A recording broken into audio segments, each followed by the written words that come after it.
So in my previous video, I have talked about economics in general, like macroeconomics plus IED, but this video is wholly dedicated to Indian economic development, जो कि बहुत सारे बच्चों का nightmare है because ये इतना ज़्यादा हिस्ट्री जैसा बोरिंग सब्जेक्ट है.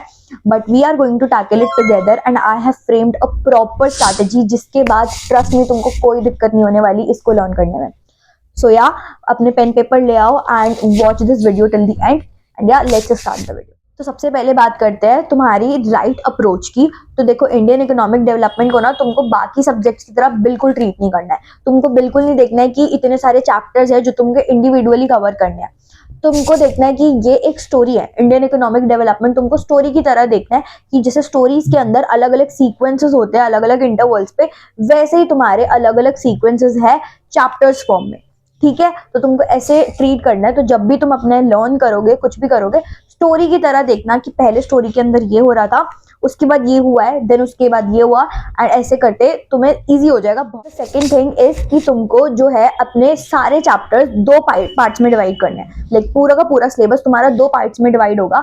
The part A is development experience, जो कि तुम्हारा जिसमें तुम्हारे फर्स्ट 2 चैप्टर्स आएंगे, जिसके अंदर तुम्हारा लाइक इंडिपेंडेंस से पहले की जो कंडीशंस थी, इंडिपेंडेंस के टाइम पे जो कंडीशंस थी, वो वाला आएगा. पार्ट बी तुम्हारा इंडियन इकोनॉमिक डेवलपमेंट आफ्टर 1991 आएगा, जिसके अंदर तुम्हारी सारी वो चीजें आएंगी कि इंडिपेंडेंस के बाद एक्चुअली क्या हुआ देश को बेहतर बनाने के लिए. ठीक है, तो तुमको ऐसी स्टोरीज लेते हुए चलना है. तो उसके अंदर जैसे आ जाएगा human capital formation, LPG, that is liberalisation, privatisation, globalisation, environmental issues, employment, infrastructure and all of that. ठीक है, तो ऐसे लेके तुमको चलना है. 2 पार्ट्स डिवाइड कर लिए हमने. पार्ट ए में हमारा इंडिपेंडेंस के पहले की सिचुएशन और इंडिपेंडेंस के टाइम की सिचुएशन, एंड पार्ट बी के अंदर इंडिपेंडेंस के बाद की सिचुएशन सारी की सारी. अब बात करते हैं कि तुमको हर एक चैप्टर को लर्न करना कैसे है इंडिविजुअली.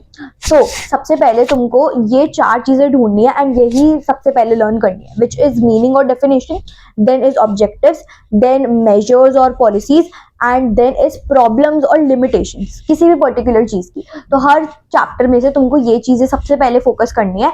एंड जो तुम्हारा पार्ट बी है उस पर ज्यादा फोकस करना है, जिसमें मैंने सारे चैप्टर्स बताए तुमको, जो कि इंडिपेंडेंस के बाद के है, क्योंकि उसी में से तुम्हारा 70% ऑफ द जो पेपर है तुमको उसी में से देखने को मिलेगा. ठीक है, तो उस पर ज्यादा फोकस करना. एंड हर एक चैप्टर में ये जो 4 चीजें मैंने अभी बताई ये ढूंढना एंड इनको लर्न करना. अब इसका सबसे बड़ा एडवांटेज है कि तुमको इंडिया, देखो यार, कोई नेगेटिव मार्किंग तो हो नहीं रही है, पूरा का पूरा थ्योरी बेस्ड है. तो तुमको जो भी आता है, फॉर एग्जाम्पल किसी भी चैप्टर का, जैसे कि ह्यूमन रिसोर्स डेवलपमेंट का आया, तो उसमें अगर तुमको कुछ भी याद होगा, फॉर एग्जाम्पल तुम्हें सोर्सेज याद है, डेफिनेशन याद है ह्यूमन कैपिटल फॉर्मेशन की, तो तुम वो लिख सकते हो. तो उससे कुछ ना कुछ डेफिनेटली मार्क्स मिलते ही मिलते हैं. तो इसलिए इंडियन इकोनॉमिक डेवलपमेंट में इन सब चीजों से शुरू करना, तो इससे जो तुम्हारी लर्निंग है वो डेफिनेटली 10x ज्यादा बेटर हो जाएगी. एंड जो मैंने ये 4 चीजें बताई, आई एम नॉट सेइंग कि तुम्हें इन्हीं पे लिमिटेड रहना है. ये तुम्हारे हर चैप्टर के बेसिस होंगे, क्योंकि हर चैप्टर में तुम्हें कोई भी क्वेश्चन है, अगर कुछ नहीं आता तो अगर तुम्हें ये चीजें याद है तो तुम डेफिनेटली एक अच्छा आंसर बहुत अच्छे से फ्रेम कर सकते हो. ठीक है, तो इसलिए ये तो करना ही है. उसके बाद जो एडिशनल क्वेश्चन है, जो कि तुम्हें तुम्हारी रेफरेंस बुक में मिल जाएंगे, या जब तुम पेपर सॉल्व करोगे तब मिल जाएंगे, उनको बहुत अच्छे से एनालाइज करना, प्रैक्टिस करना, एंड या ज्यादा क्वेश्चन प्रैक्टिस करना, and you will be good too. Next बात करते हैं कीवर्ड्स की. अब इंडियन इकोनॉमिक डेवलपमेंट में कीवर्ड्स की भी बहुत ज्यादा इंपॉर्टेंस है, क्योंकि तुम्हें अगर टीचर को ये कीवर्ड्स तुम्हारे मार्क करे हुए दिख गए ना, तुम्हारे, मैं गारंटी से बोल सकती हूँ, 1 से 2 मार्क्स तो डेफिनेटली बढ़ेगा. Like keywords like self reliance, inclusive growth, ठीक है, then disguised employment and like stuff like that. तो इसको भी बहुत ज्यादा फोकस करना, राइटिंग प्रैक्टिस में स्पेशली हाईलाइट करना, आदत डालना. So I think I have covered everything, but in last I would say कि लेक्चर्स पे अपना टाइम बहुत कम वेस्ट करना. ठीक है, एंड जितना भी टाइम है अपना लर्निंग पे या फिर राइटिंग पे ही फोकस करना, क्योंकि लेक्चर से तुमको कुछ नहीं मिलने वाला. थ्योरी सब्जेक्ट है यार, कोई कॉन्सेप्ट्स नहीं है जो कि तुम बार बार समझोगे तो तुम्हें लर्न हो जाएंगे और लिख दोगे. जितना ज़्यादा खुद की लर्निंग पे एंड राइटिंग पे फोकस करोगे उतना ज़्यादा अच्छा होगा.